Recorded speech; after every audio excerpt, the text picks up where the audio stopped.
जी अस्सलाम वालेकुम स्टूडेंट्स। आज का जो हमारा इम्पोर्टेंट टॉपिक है वो है फोरियर सीरीज़। ठीक है, तो ये टोटली डिफरेंट चीज़ है। जो आप लोगों ने पीछे डिफरेंशियल इक्वेशंस पढ़ी थी, ये उससे डिफरेंट आज हम पढ़ेंगे। ठीक है, फोरियर सीरीज़ स्टार्ट करने से पहले सबसे पहले आपको आइडिया होना चाहिए पीरियोडिक फंक्शन का। पीरियोडिक फंक्शन आप लोग इंटर में भी पढ़ के आते हैं। ऐसा फंक्शन जिसमें आप एक ख़ास वैल्यू के बाद जिसकी वैल्यूज़ रिपीट होना शुरू कर दें, एक ख़ास इंटरवल के बाद। जैसे आप फॉर एग्जांपल साइन कहते हैं, कोस को कहते हैं, इनकी वैल्यूज़ एक ख़ास टाइम के बाद रिपीट होना शुरू हो जाती हैं। वो आपके पास फंक्शंस बेसिकली पीरियोडिक फंक्शंस कहलाएंगे। फॉर एग्जांपल अब आपके पास साइन एक्स है, कोस एक्स है, टेंजेंट एक्स है, आपके पास ये ट्रिग्नोमेट्रिक फंक्शंस हैं। अब इसमें देखें तो साइन एक्स और कोस एक्स जो है वो 2 पाई के बाद इनकी वैल्यूज़ जो हैं वो रिपीट होना शुरू हो जाती हैं। तो इसका पीरियड आपके पास 2 पाई होगा और टेंजेंट का पीरियड आपके पास पाई होगा। मैथमेटिकली अगर हम ये लिखें, फॉर एग्जांपल ये F of x plus P है, अगर ये एफ ऑफ एक्स के इक्वल ही आ जाए, मतलब ये है कि आपके पास पी की वैल्यूज़, ये नंबर है हमारे पास, ये नंबर मैं पुट करता जाऊँ और आपकी वैल्यूज़ पे फ़र्क ना पड़े, वापस वही आंसर आना शुरू हो जाएँ, तो पी नंबर जो आपके पास होगा वो पीरियड कहलाएगा आपके फंक्शन का। ठीक है, मतलब मैंने उसके एक्स में एक्स की जगह रिप्लेस कर दिया कोई नंबर पी का मतलब आप 2, 4, 500, 1000 कोई भी नंबर ऐड करें, लेकिन शर्त ये है कि आपका आंसर जो है वो एफ ऑफ एक्स ही रहे। तो वो पी आपके पास क्या कहलाएगा, इसका पीरियड कहलाएगा गिवन फंक्शन का। अब हम फंडामेंटल पीरियड उसको कहते हैं जो आपके पास स्मॉलेस्ट जो नंबर होगा ना, स्मॉलेस्ट नंबर जिस पे इसकी वैल्यू जो है वो एफ ऑफ एक्स के इक्वली आ जाए, उसको कहते हैं फंडामेंटल पीरियड। ठीक है, तो आपके पास जो है basically sine x, cos x, इनका जो फंडामेंटल पीरियड है वो आपके पास 2 पाई है। आप बस ये याद रख लें कि टेंजेंट और कोटेंजेंट का जो आपके पास पीरियड है वो पाई है, टेंजेंट एंड कोटेंजेंट का पाई है। बाकी सब जो आपके पास ट्रिग्नोमेट्रिक फंक्शंस हैं, साइन, कोस, सीकेंड, कोसीकेंड, ये जो आपके पास 4 वैल्यूज़ हैं, इन सब का पीरियड आपके पास 2 पाई होगा। ठीक है, तो इसको आप लोग ज़रा एक दफ़ा प्रैक्टिस भी कीजिएगा। इंटर में आप 11 चैप्टर में पढ़ के आते हैं पीरियड फाइंड करना, तो आपने वहाँ से कोई 5-10 क्वेश्चन सॉल्व कर लेने हैं ताकि आपको आइडिया हो जाए कि किसी भी फंक्शन का पीरियड किस तरह से निकाला जा सकता है। ठीक है, अब हम ये बेसिकली ये करेंगे कि हम देखेंगे कि फोरियर सीरीज़ हम किसी फंक्शन की किस तरह से बना सकते हैं। ठीक है, तो स्टूडेंट इसके लिए आपको ये कुछ एक्सपेंशन है, ये याद रखनी पड़ेगी। एक्सपेंशन में आपके पास फोरियर सीरीज़ बेसिकली, अब पहले हम वो करेंगे जिसका पीरियड 2 पाई हो। ठीक है, पहले हम ऐसे क्वेश्चंस करने लगे हैं जिनका पीरियड जो है वो हमारे पास 2 पाई है।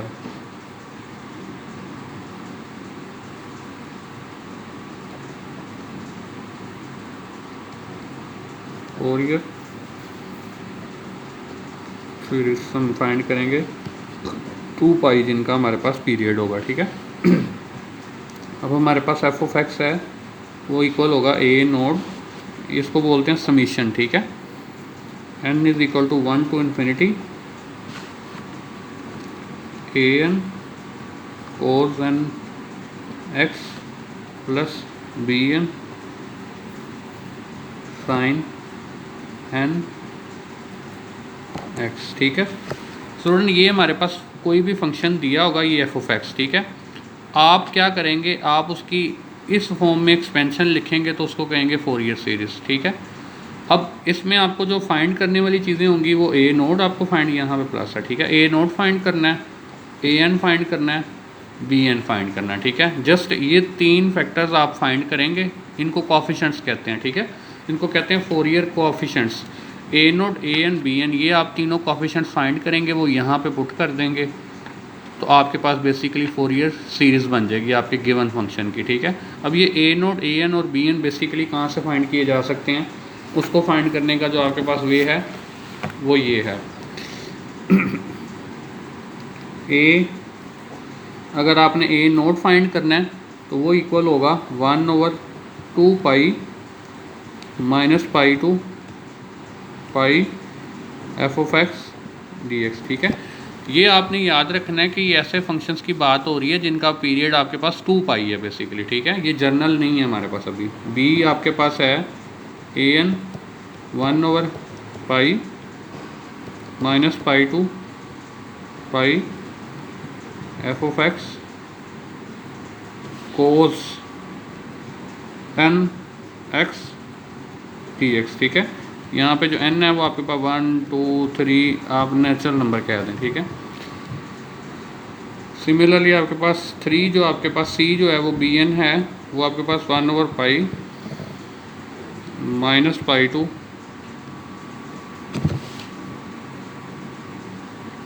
पाई f of x sign n x d x. Similarly यहाँ पे भी एन की वैल्यू सेम है, ठीक है।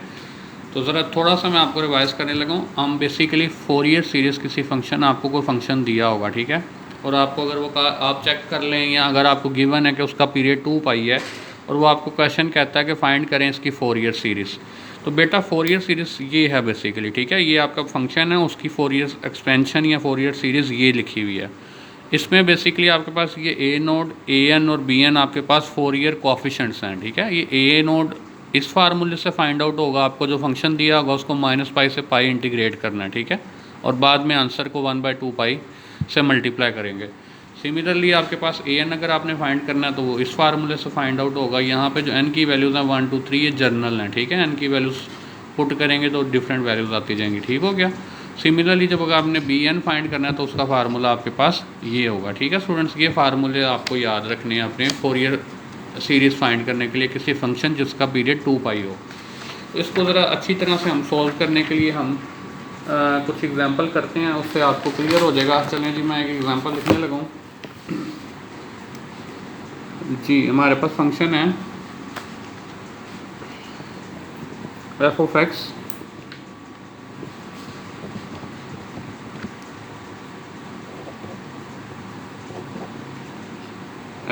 है -k to k इफ़, ये मेरे पास बेसिकली एक पीस वाइज फंक्शन डिफाइन किया हुआ, ठीक है। ये हम कैलकुलस में पढ़ के आए थे, पीस वाइज फंक्शन क्या होता है जो डिफरेंट डोमेन्स में डिफाइन होता है।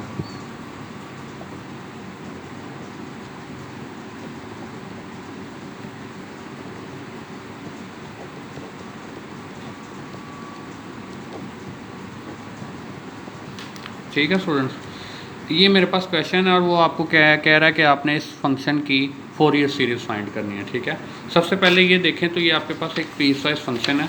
पीस वाइज इसलिए क्योंकि आप देखें तो इसकी डोमेन बेसिकली 2 पीसेस में डिफाइन है। वो ये कहता है कि अगर आपकी वैल्यू x की वैल्यू -पाई से 0 तक है, जबकि 0 और पाई इंक्लूडेड नहीं है यहाँ पर, ठीक है ना, 0 से छोटे हैं और -पाई से बड़े नंबर हैं। जब आप इस डोमेन में से कोई नंबर लेंगे तो आपका सोल्यूशन जो एफ ऑफ एक्स बेसिकली जो होगा वो सोल्यूशन नहीं, सॉरी, एफ ऑफ एक्स, ठीक है। एफ ऑफ एक्स आपका -k के इक्वल होगा, ठीक है। अब जब आप 0 से बड़े नंबर लेंगे और पाई से छोटे नंबर लेंगे तो आपके पास जो आएगा वो बेसिकली k नंबर आपके पास सोल्यूशन में आएगा। ये फंक्शन आपको उसने बताया हुआ है, और ये आपको उसने बताया हुआ है f of x plus 2 pi is equal to f of x. इसका मतलब ये है कि ये 2 पाई के बाद जो है ना इसकी वैल्यू रिपीट हो रही है, ठीक है। तो इसका मतलब है इसका पीरियड बेसिकली क्या है, 2 पाई है आपके पास, ठीक है। तो अब बेसिकली मुझे अब इस फंक्शन की फोरियर सीरीज़ लिखनी है, ठीक है। तो फोरियर सीरीज़ के मुताबिक इसका मतलब ये है कि मुझे सबसे पहले इसके अंदर से वैल्यूज़ फाइंड करनी है ए नोड ए एन और बी एन, ठीक है। पहले मैं निकालता हूँ जी, पहले मैं ए नोड निकालना चाहता हूँ सोल्यूशन। हाँ जी, ए नोड का फार्मूला था 1/2 पाई -पाई to pi f of x d x, जो पीछे मैंने अभी आपको बताया, ठीक है। तो काइंडली ज़रा ध्यान से आप लोगों ने इसको समझना है कि किस तरह से हमने सोल्व करनी है चीज़ें, ठीक है। अब ये देखें तो ये -पाई से पाई है।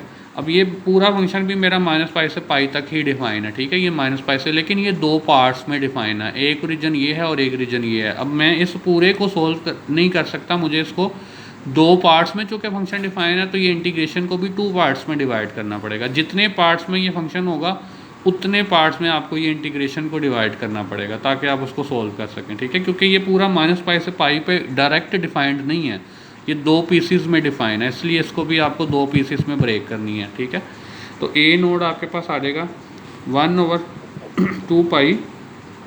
हाँ जी, पहले ये देखें तो ये यहाँ पे क्या -पाई से 0 तक है, ठीक है। तो ये मैं यहाँ पे लिख देता हूँ जी, -पाई से 0 तक है हमारे पास, ठीक है ना, ये -पाई से 0 तक है। और यहाँ पे फंक्शन अब देखें -पाई से 0 तक फंक्शन क्या है, -k है। चलें जी, ये लिख देते हैं -k, के, ठीक है, और साथ आपके पास की बेसिकली एक्स के रिस्पेक्ट इसकी इंटीग्रेशन होगी। सिमिलरली प्लस कर देते हैं इसमें। हाँ जी, नेक्स्ट हमारी डोमेन क्या है, वो है 0 से पाई तक। तो ये 0 से पाई तक क्या है, के है, ठीक है जी। तो आगे भी आपके पास क्या आ जाएगा, dx आ जाएगा, ठीक है स्टूडेंट्स। जस्ट मैंने इसमें जो है वो अपने गिवन फंक्शन के अकॉर्डिंग वैल्यूज पुट की हैं। इस इंटरवल में माइनस के था, इस इंटरवल में के था, और मेरा पूरा इंटरवल माइनस पाई से पाई ही था। तो ये देखें ना, ये माइनस पाई से 0 और फिर ये 0 से पाई, ये आपकी पूरी इंटीग्रेशन ही हो रही है, ठीक है। अब अगर मैं ध्यान से देखूँ तो ये आपके पास इसको हम बेसिकली सोल्व करने लगे हैं, ठीक है। तो अगर मैं इसको सोल्व करूँगा 1/2 पाई, तो इसको कैसे सोल्व करेंगे जी, के माइनस बाहर आ जाएगा, माइनस बाहर आ गया, with respect to x integration करेंगे तो वो आपके पास आ जाएगी 1 की इंटीग्रेशन करेंगे तो विद रिस्पेक्ट टू एक्स वो एक्स आ जाएगी। यहाँ पे आपके पास आएगा 0 से माइनस पाई। सिमिलरली जब हम इधर से के बाहर निकाल लेंगे तो यहाँ पे भी आपके पास क्या आ जाएगा, एक्स, और इसकी इंटीग्रेशन भी पाई से 0 तक। ये मैंने जस्ट इसमें लिमिट्स पुट कर दी, ठीक है। अब इसमें 0 पुट करते हैं तो ये माइनस के, हाँ जी, ये आ जाएगा 0 minus minus minus plus pi हो जाएगा, ये माइनस, और ये जो लिमिट्स के दरमियान में जब हम upper limit minus lower limit करते हैं तो वो माइनस इस माइनस को प्लस कर देगा, ठीक है। सिमिलरली जब यहाँ पे करेंगे तो ये आएगा के, ये आ जाएगा पाई, माइनस 0 करेंगे तो वो 0 ही रहेगा आपका, ठीक है। तो यहाँ से आप देखें तो ये आ रहा है अंदर मल्टीप्लाई होकर माइनस के पाई आ रहा है, यहाँ से प्लस के पाई आ रहा है, तो ये बेसिकली ये भी 0 हो जाएगा, कैंसल आउट होकर दोनों 0 हो जाएंगे। तो आपका बेसिकली जो ए नोड है वो सारा का सारा 0 हो जाएगा, ठीक है। ये देखें ना, माइनस के पाई प्लस के पाई, ये दोनों कैंसल आउट हो गए तो ये 0 हो गया, 1/2 0 × 2 पाई इज़ 0, तो ये ए नोड मेरे पास डायरेक्ट 0 आ गया, ठीक है। तो अब मैंने डायरेक्ट नहीं, बेसिकली हमने सोल्व करके निकाला, ए नोड आपके पास यहाँ से 0 आ गया। दोबारा से देखिएगा, ये मेरे पास फंक्शन था, मुझे इसका फोरियर सीरीज़ फाइंड करना था। फोरियर सीरीज़ फाइंड करने के लिए मैंने ए नोड निकालना था। ए नोड निकाला, मैंने फार्मूले में वैल्यूज पुट की, जस्ट फार्मूले में वैल्यूज पुट करके उसको इंटरवल में चूँकि ब्रेक करना था, क्योंकि मेरा फंक्शन डिफरेंट डोमेन्स में डिफाइन था, ठीक है। तो मैंने ब्रेक किया, सिंपल सी इंटीग्रेशन थी, इंटीग्रेशंस लगाई, सॉल्व किया, तो ए नोट का आंसर 0 आ गया, ठीक है। अब हमें निकालना है ए एन का जो फार्मूला है मेरे पास, स्टूडेंट इसको ज़रा ध्यान से देखना है। ए एन का जो मेरे पास फार्मूला है वो है 1/पाई minus pi to pi f of x cos n x d x, ठीक है। ये मेरे पास इसका फार्मूला है, जबकि एन जो है 1 2 3 आप कह सकते हैं, ये मेरे पास पॉजिटिव इंटीजर्स हैं, ठीक है स्टूडेंट्स। अब मुझे इसकी फोरियर सीरीज़ मतलब ए एन निकालना, ठीक है। इसमें भी सिमिलरली मुझे यही करना पड़ेगा, डोमेन्स तो अगेन मुझे यहाँ पे ब्रेक करनी पड़ेंगी, क्योंकि मेरा गिवन फंक्शन ही 2 डोमेन्स में डिफाइन है। तो according to my given condition मुझे लिखना पड़ेगा -पाई टू पाई, ठीक है। और इसमें मेरे पास -पाई टू 0, -पाई टू 0 ये था ना, -पाई टू 0 में अगर देखूँ तो ये था -पाई टू 0, मेरे पास गिवन फंक्शन -k था, तो ये आएगा -k। अब साथ में कोस एन पाई भी है, ठीक है, कोस एन पाई dx, ठीक है स्टूडेंट।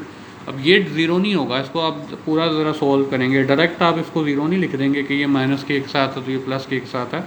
ये बेसिकली लिमिट्स के ऊपर वैल्यूज चेंज हो रही होती हैं, ठीक है। तो इसको आपने पूरा सोल्व करके देखना है कि ये क्या आंसर आएगा, 0 से पाई, और यहाँ पे मेरे पास k था, अगेन कोस एन पाई dx। स्टूडेंट्स मैं दोबारा से आपको बता रहा हूँ, कुछ स्टूडेंट्स जो हैं वो यहाँ से देखते हैं कि जी ये माइनस के साथ है, ये प्लस के साथ है, इसको कैंसिल कर देते हैं। ऐसा हरगिज़ नहीं करना, क्योंकि ये आपके पास लिमिट्स देखें डिफरेंट हैं। ये लिमिट्स -पाई से 0 है और ये 0 से पाई तक है। अब मुझे सोल्व किए बगैर नहीं आइडिया हो सकता कि इसका सोल्यूशन क्या होगा, ठीक है।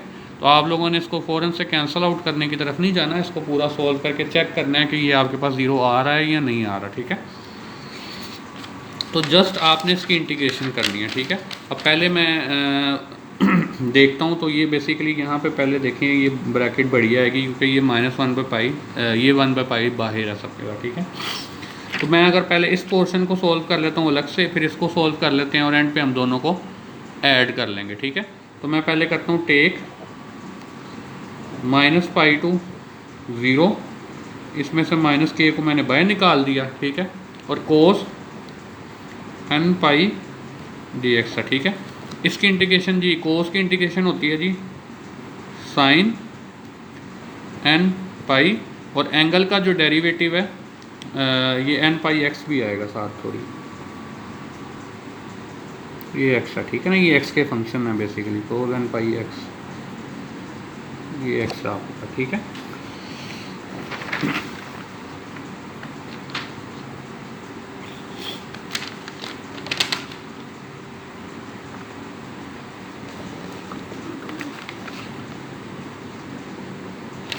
ये सॉरी मैंने मिस्टेक कर दी है, यहाँ पे x था पाई नहीं था, ठीक है, कोज एन एक्स है ये, ठीक है, ये मैंने पाई बाय मिस्टेक लिख दिया,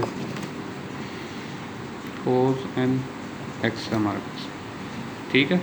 चलें जी, जस्ट मैंने यहाँ पे मिस्टेक की थी, जो ए एन का फार्मूला था कोज एन एक्स था, कोज एन पाई एक्स नहीं था, कोज एन एक्स था, ठीक है।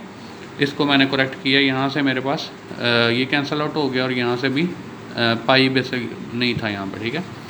यहाँ पे अगर हम देखें तो ये बेसिकली हमारे पास कोज एन एक्स है ये, ठीक है। हाँ जी, अब अगर हम देखें तो कोज एन एक्स की इंटीग्रेशन जब विद रिस्पेक्ट टू एक्स करेंगे तो ये कोज एन की integration with respect to x sign n x हो जाएगी, और जो एंगल है आपके पास उसका डेरिवेटिव एन है उससे डिवाइड कर दिया हमने, ठीक है। कोज एन एक्स था, इसकी इंटीग्रेशन साइन एन एक्स हो गई, और एंगल के जो डेरिवेटिव है उससे डिवाइड किया तो ये आ गया, ठीक है। इधर जब मैं लिमिट्स पुट करूँगा ये माइनस के बाहर रहेगा, यहाँ पे आपके पास जब लिमिट पुट करेंगे 0 टू माइनस पाई, ठीक है।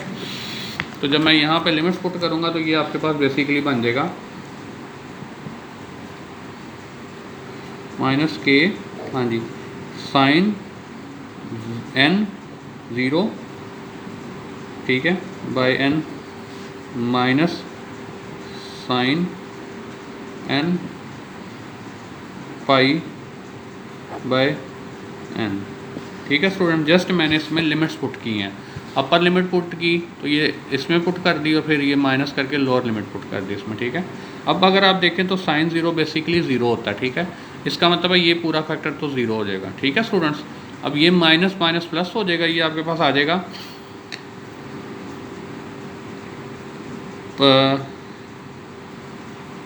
प्लस के sin n pi by n, ठीक है, ये पूरे के नीचे एन है आपके पास। इतने पोर्शन का अगर हम सोल्यूशन देखें तो मेरे पास जस्ट ये आएगा, माइनस माइनस प्लस होके ये आपके पास बेसिकली आ गया इसके इक्वल, ठीक है स्टूडेंट्स। ये इतना पोर्शन हमने इसको सोल्व कर लिया। सिमिलरली हमने अब इस पोर्शन को सोल्व करना है, सेकंड पार्ट को, ठीक है।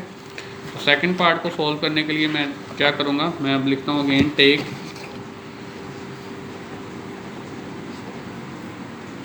ये है 0 टू पाई, यहाँ से के बाहर निकाल लिया, ये मैं यहाँ से जो सेकंड पोर्शन था ना, मैंने अभी फर्स्ट पार्ट सॉल्व किया था ये वाला, ठीक है। अब मैं इसका सेकंड पार्ट सॉल्व करने लगा, 0 से पाई के बाहर आ गया और अंदर आपके पास था कोस एन एक्स डी एक्स, ठीक है। अगेन जब इसकी इंटीग्रेशन करेंगे तो ये के तो वैसे ही बाहर रहेगा, हाँ जी, ये आपके पास आ जाएगा sign n x over n, limit आ जाएगी पाई से 0, ठीक है। तो ये आपके पास अगेन क्या बन जाएगा, ये आपके पास आ जाएगा के, हाँ जी, ये आपके पास आ जाएगा sign n pi over n minus sin 0 over n, ठीक है। एन 0 मतलब 0 ही हो गया ना, एन मल्टीप्लाई 0 इज़ 0, ठीक है। तो ये मैंने इसको भी पुट कर दिया, तो ये आपके पास क्या आ जाएगा के sin n pi over n, ये मेरे पास इस पोर्शन पार्ट बी का जो है वो ये सोल्यूशन आ गया, ठीक है। तो स्टूडेंट मैंने दोनों का जो है वो 1 बाय 1 करके सोल्व करके जो है वो सोल्यूशन फाइंड कर लिया जी। तो स्टूडेंट हमने अपने दोनों पार्ट्स का सोल्यूशन जो देखा वो बेसिकली एन पाई की फॉर्म में आपके पास आया, ठीक है, इधर से भी, और ये जो मैंने पार्ट ए का निकाला वो भी ये आया, ठीक है। अब अगर मैं देखूँ तो बेसिकली मेरे पास साइन 0 पे क्या होता है आंसर 0, साइन पाई क्या है 0, साइन 2 पाई भी 0, साइन 3 पाई भी आप देखेंगे तो ये पाई पे जो है ना सारे आंसर जो है ना वो पाई के मल्टीपल्स पे अगर आप आंसर्स निकालें ना तो वो सारे 0 आ रहे हैं। इसका मतलब ये है कि n की वैल्यू अगर मैंने शुरू में आपको बताया था क्या क्या हो सकती है 1 2 3 4, जब मैं यहाँ पे पुट करूँगा ना तो ये सारे आंसर्स इस टर्म के बेसिकली क्या हो जाएंगे, ज़ीरो हो जाएंगे, ठीक है। ये आपके पास सारा ज़ीरो हो जाएगा। सिमिलरली यहाँ पे भी मेरा आंसर चूँकि n पाई में आ रहा है तो ये भी आपके पास ज़ीरो हो जाएगा। इसका मतलब ये है कि आपके पास basically part this zero, part this zero, तो ज़ीरो प्लस ज़ीरो और डिवाइड बाई पाई करेंगे तो ये पूरे का पूरा सोल्यूशन जो है वो ज़ीरो हो जाएगा, ठीक है। तो ये स्टूडेंट ज़रूरी नहीं है कि हर क्वेश्चन में इस तरह ज़ीरो ज़ीरो होता जाएगा। अभी हम नेक्स्ट इसका जो पार्ट निकालेंगे बी एन, तो वो हम देखेंगे कि वो ज़ीरो नहीं होगा। तो इसका मतलब है कि ये ए एन भी आपके पास क्या आ गया, ज़ीरो के इक्वल आ गया, ठीक है। मैंने ए नोट निकाला, ज़ीरो आया, ए एन निकाला, वो भी ज़ीरो आया। ये बेसिकली इंटीग्रेशन कैसे की है मैं आपको ज़रा दोबारा से रिवाइज कर दूं, क्योंकि आपने बार बार इसको करना पड़ेगा।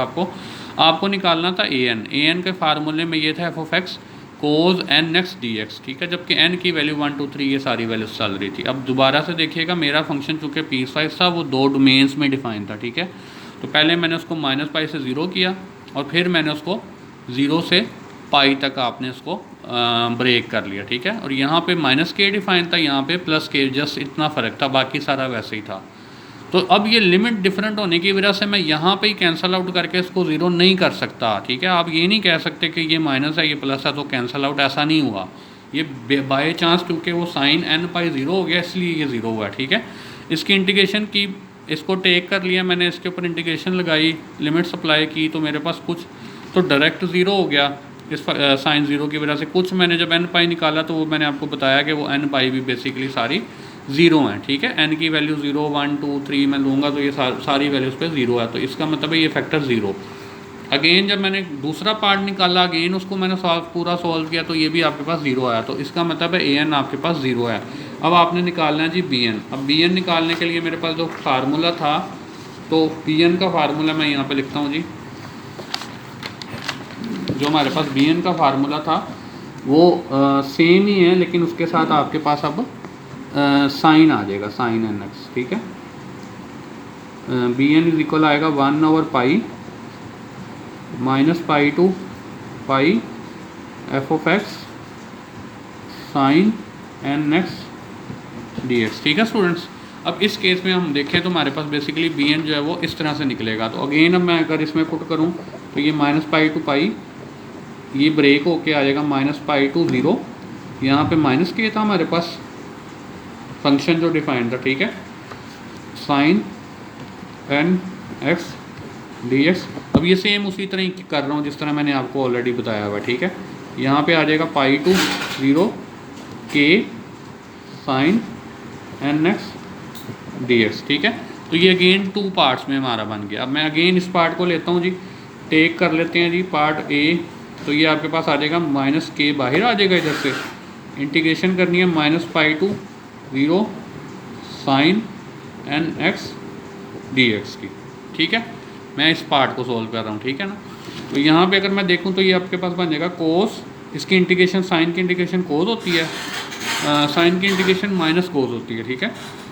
Minus cos n x over n, यहाँ पे आ जाएगा आपके पास minus pi to zero, just मैंने लिमिट अप्लाई कर दी है, ठीक है। अब ये माइनस है, ये माइनस हम प्लस कर देते हैं, ये वाला माइनस और ये वाला माइनस जो है वो बेसिकली यहाँ पे मैंने कर दिया प्लस के, ठीक है। यहाँ से मैंने इसको रिमूव करवा दिया, ठीक है। साइन की इंटीग्रेशन माइनस कोस और ये एंगल के डेरिवेटिव से डिवाइड कर दिया, ये यहाँ पे लिमिट आ गई और ये माइनस वाला प्लस हो गया, ठीक है। अब अगर हम देखें तो ये आपके पास बन जाता है cos zero over n minus cos minus n pi over n. ये मेरे पास बेसिकली दो चीज़ें आपके पास आ गई हैं यहाँ से सोल्व करके, ठीक है। तो ये चीज़ मेरे पास आ गई एक, तो ये। अब सिमिलरली मुझे क्या करना है, इसका पार्ट टू भी सोल्व करना है, ठीक है। पार्ट टू को जब सोल्व करना है तो मैंने सिमिलरली जब मैं पार्ट टू को लिखूँगा तो वो आपके पास लिमिट्स जस्ट चेंज हो जाएंगी। वो आपके पास है के pi to zero sign n x d x, ठीक है।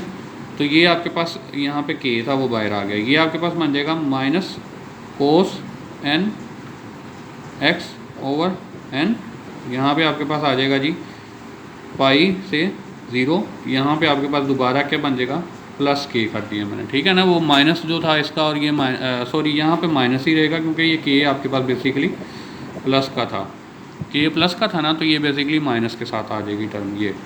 तो ये बेसिकली माइनस के कोस 0 over n minus cos n pi over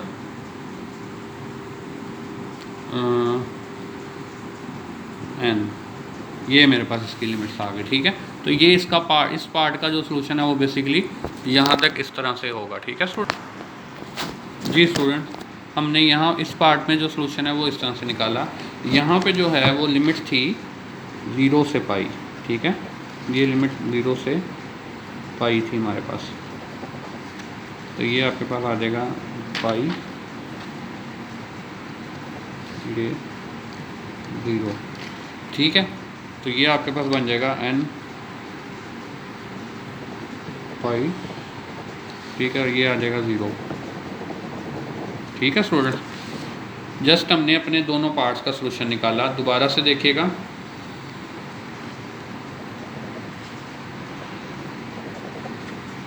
दोबारा से देखिए ज़रा काइंडली, इसको ज़रा आराम से देखिएगा। ये बिल्कुल इजी सी चीज़ें, ये मुश्किल नहीं है। मैं आराम से इसलिए करवा रहा हूँ ताकि आपको क्लियर हो जाए सब कुछ। bn जब आपने निकालना है तो उसका फार्मूला ये है आपके पास, ठीक है। अब bn निकालने के लिए आपकी लिमिट अगेन माइनस पाई से पाई है, तो हमारा फंक्शन चूँकि माइनस पाई से 0 और 0 से पाई तक डिफाइन था, तो मैंने वही काम किया यहाँ पे। माइनस पाई से 0 पे फंक्शन माइनस के था और ये साइन bx वैसे ही आ गया, साइन nx, ठीक है, और dx। तो ये -1/पाई बाहर आ गया, प्लस फिर 0 से पाई तक था आपके पास फंक्शन, वहाँ पे के डिफाइन था, के आ गया, और ये साथ में आपके पास ये वैसे ही आ गया, और ये सबके बाहर मैंने 1/पाई वैसे ही बाहर लिख दिया, ठीक है। ये 1/पाई बेसिकली इन दोनों के साथ मल्टीप्लाई हो रहा है, ठीक है। अच्छा जी, अब मैंने उसके बाद क्या करना है, मैंने टेक कर लिया -पाई से 0 के माइनस के साइन nx dx, ये मैंने कर लिया -पाई से 0। ये आ गया, साइन की इंटीग्रेशन माइनस कोस होती है, वो माइनस और ये माइनस प्लस हो गया, ये कोस n पाई और एंगल के डेरिवेटिव से डिवाइड कर दिया, ये लिमिट्स आ गई, ठीक है। अपर लिमिट पुट की माइनस लोअर लिमिट पुट कर दी, ठीक है। कोस के साथ जब अंदर माइनस होता है तो वो बेसिकली प्लस ही हो जाता है, ठीक है। ये मैंने upper limit minus lower limit put कर दी यहाँ पे, ठीक हो गया यहाँ तक। अगेन मैंने पार्ट 2 सॉल्व करना। पार्ट 2 ये था 0 से पाई तक था, ठीक है। तो ये मैंने 0 से पाई तक लिख दिया जी। साथ में यहाँ पे फंक्शन के था, वो मैंने वैसे ही बाहर लिख दिया, और साथ अंदर साइन nx dx आ गया। इसकी इंटीग्रेशन करेंगे तो ये आ जाएगी आपके पास। अब जो माइनस इसका था वो यहाँ पे आएगा, क्यों आएगा, क्योंकि यहाँ पे माइनस के नहीं है, प्लस के है, ठीक है। अगेन इसकी अपर लिमिट पुट कर दी, माइनस लोअर लिमिट पुट कर दी। अब मैं अपनी दोनों वैल्यूज़ बेसिकली जो मैंने ये मैंने पार्ट ए का जो सोल्यूशन निकाला था ये, और ये जो पार्ट बी का सोल्यूशन निकाला था ये, इन दोनों को मैं यहाँ पे पुट करने लगा हूँ, ठीक है। इधर भी वैल्यू पुट करने लगा हूँ, इधर भी वैल्यू पुट करने लगा हूँ। तो ये देखिएगा ज़रा कैसे पुट होगी। ये पहले तो सबसे पहले आपके पास ये 1/पाई बाहर आएगा, 1/पाई, ठीक है, 1/पाई आ गया बाहर, ठीक है। उसके बाद आना है पार्ट ए का सोल्यूशन। पार्ट ए का सोल्यूशन ये था, ये वाला, ठीक है। अगर हम इसको लिखें तो ये आपके पास था के, हाँ जी, पार्ट ए का सोल्यूशन आया था के कोस 0 n, ठीक है, माइनस कोस n पाई ओवर n। ये माइनस यहाँ पे था, वो एंगल के साथ था, तो वो कोस की वजह से पॉजिटिव कर दिया मैंने यहाँ पर, ठीक है। ये आ गया, फिर प्लस, अब ये वाला आंसर आना था, ठीक है। तो ये आपके पास बेसिकली अगर मैं इसको लिखूं तो ये माइनस और ये माइनस प्लस आ गया। ये पहली टर्म आ जाएगी कोस 0 ओवर n, और साथ में आएगा minus cos n pi over n। अच्छा स्टूडेंट, ये जो इस इधर भी के था हमारे पास, यहाँ पे भी के था, ये के इसमें भी था, मतलब दोनों सोल्यूशन में हमारे पास बेसिकली के थे। तो वो के मैं बेसिकली यहाँ से दोनों में से बाहर कॉमन लिख देता हूँ यहाँ पे बाहर, ठीक है। ये मैंने बेसिकली केस जो थे वो दोनों बाहर निकाल दिए हैं, दोनों फैक्टर में। इसमें भी के था और इस सारे के साथ भी ये के मल्टीप्लाई हो रहा था, ठीक है। तो ये माइनस माइनस प्लस करके मैंने प्लस वाली पहले लिख दी है, माइनस वाली बाद में लिख दी, ठीक है। अब ये देखें तो कोस 0 का आंसर क्या होता है, अच्छा इन सब के नीचे भी आप देखें तो n भी है, तो n भी कॉमन ले लेते हैं। यहाँ पे आ जाएगा n सॉरी के ओवर एन पाई, ये इन चारों में से भी मैंने एन भी कॉमन ले लिया, ठीक है। तो ये अब आपके पास जो अंदर सिंपल फॉर्म रह जाएगी कोस 0, ठीक है। ये माइनस कोस एन पाई है और एक ये माइनस कोस एन पाई है, तो ये बन जाएगा -2 कोस एन पाई प्लस कोस 0। ये बेसिकली मेरे पास दो चीज़ें आ गई, ठीक है ना। ये बेसिकली कोस 0, ये कोस 0, ये दोनों आ गए, माइनस कोस एन पाई, ये एन बेसिकली कॉमन चले गए थे, तो ये आपके पास आ जाएगा 1 + 1 कोस 0 1, ये भी 1 0 2 आ जाएगा के ओवर एन पाई, ये आपके पास आ जाएगा 2 - 2 कोस एन पाई, ठीक है स्टूडेंट। यहाँ तक मैंने इसको बेसिकली कर लिया। अब बेसिकली एन की वैल्यू आपके पास यहाँ पे पुट हो सकती है 0 1 2 3, मैंने जो आपको पहले बताया था। अब इसके सॉल्यूशन जो है ना वो अल्टरनेट आ रहे होते हैं। अल्टरनेट इस तरह से आ रहे होते हैं कि अगर आपके पास एन की वैल्यू मैं ओड रखूँगा ना तो इसका आंसर आएगा -1। फॉर एग्जांपल कोस पाई का आंसर होगा -1। अगर आप ये देखें, आपने कैलकुलेटर में सॉल्व करके भी देख सकते हैं, कोस पाई का आंसर है -1, कोस 3 पाई का आंसर भी -1 होगा, आप चेक कर लें। कोस 5 पाई का आंसर भी -1 आएगा, ठीक है स्टूडेंट। जब मैं एन की जगह पे यहाँ पे ओड नंबर रखूँगा ना तो आंसर -1 आएगा, ये आप कंफर्म कर सकते हैं। और जब मैं कोड की इवन रखूँगा ना, कोस पाई इवन रखता हूँ तो 2 पाई अगर मैं करता हूँ तो ये आंसर आपके पास जो है वो 1 आएगा, पॉजिटिव नंबर आएंगे। कोस 4 पाई करूँगा तो ये आंसर 1 आएगा, कोस 6 पाई करूँगा फिर भी आंसर आपके पास 1 आएगा, ठीक है। तो इसका मतलब ये है कि इसके दो पार्ट्स में आपके पास सोल्यूशन आ सकता है। एक एन इवन के साथ देखेंगे तो अगर आप देखें एन इवन है तो इसका मतलब है ये यहाँ पे आपके पास एन इवन होने की वजह से आपके पास आंसर आएगा 1, ये सारा 1 होगा, 2 - 2 0 हो गया, ये सारा 0 हो जाएगा। तो इसका मतलब है बी एन आपके पास क्या होगा, अगर मैंने बी एन है ना, अगर मैंने B1 निकालना है तो B1 निकालने के लिए मतलब -1 हो जाएगा ये आंसर, ठीक है ना। ये आंसर क्या आ जाएगा, माइनस माइनस माइनस प्लस होकर ये 4 हो जाएगा, ये बनेगा 4k ओवर n पाई। ये क्या बन जाएगा 4k ओवर n पाई। कैसे हुआ देखें, ये -1 है, ये माइनस माइनस प्लस हो जाएगा, ये 2 + 2 4k ओवर n पाई आ गया। अब अगर मैंने B2 निकालना तो इसका मतलब है इवन है ना एन की जगह, तो जब एन की जगह इवन करूँगा तो ये आपको मुझे पता है इसका आंसर आना है 1, तो ये बन जाएगा 2 - 0, ये सारा आंसर क्या हो जाएगा 0। अब मैंने B3 निकालना तो यहाँ पे ये बेसिकली क्या हो जाएगा, अगेन ये आपके पास यही आंसर आएगा। जब मैं इवन नंबर पुट करूँगा आंसर 0 होता जाएगा, जब मैं ऑड नंबर पुट करूँगा एन की जगह तो आंसर ये आएगा। ये मैंने देखा, ये मुझे जर्नल नज़र आ रहा है, ठीक है। तो ये आप सबके लिए वेरीफाई भी कर सकते हैं। लेकिन यहाँ पे ये डिनोमिनेटर चेंज होता जाएगा। यहाँ पे अगर मैं पुट कर रहा था ना 1 तो यहाँ पे खाली ये पाई आ रहा था, ठीक है। और जब मैं 2 पुट करूँगा तो ये 0 हो जाएगा। जब मैंने 3 पुट करना है तो अगेन यहाँ पे जब